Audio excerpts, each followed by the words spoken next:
Harold and Kumar, where did you go? Cheech and Chong, reincarnated for the 2000s. This movie was unafraid. It laughs at the serious issue of its day. It laughs at being serious. And that wouldn't happen today. Why? Well, that's an interesting thread to follow, but I'm here to talk 3D.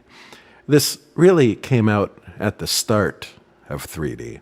After Avatar, this movie was almost next in line.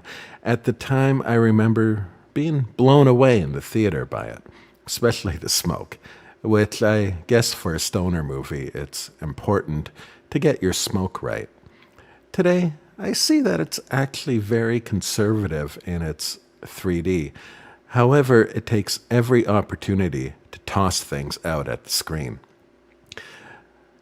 In hindsight, this movie was really a victory lap for the success of the previous two Harold and Kumar movies. It's a long nod to itself.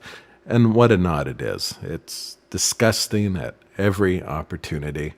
Shows off boobies, dinks, and NPH. Religiously offensive.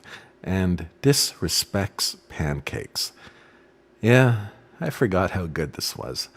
It teases a fourth movie, but now, 10 years later, though possible, times marched on, so it would be a nostalgia piece rather than a true installment. Happy to be proven wrong on that, but I suspect these characters are only lovable as outsiders, and the culture that created them are now the insiders. Is it ironic that that is actually the premise of this movie? Well, let's take Neil Patrick Harris.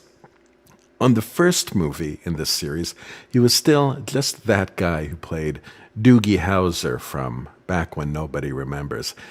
That they portrayed him as a superstar was a joke. But by the time of this third movie, and even more so now, he really is trademark NPH. Him being a headline star is true. It's no longer a joke.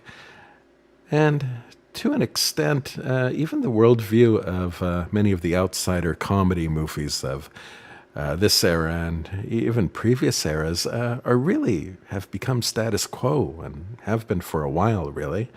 Maybe that's why we don't see these movies anymore. From what I've read, the 3D edition is out of print and only available secondhand.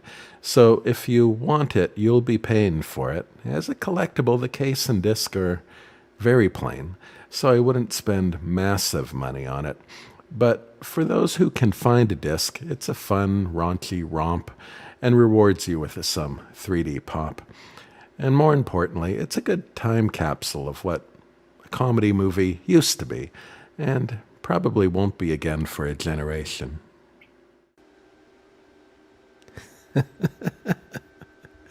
He doesn't clean the crap off the window.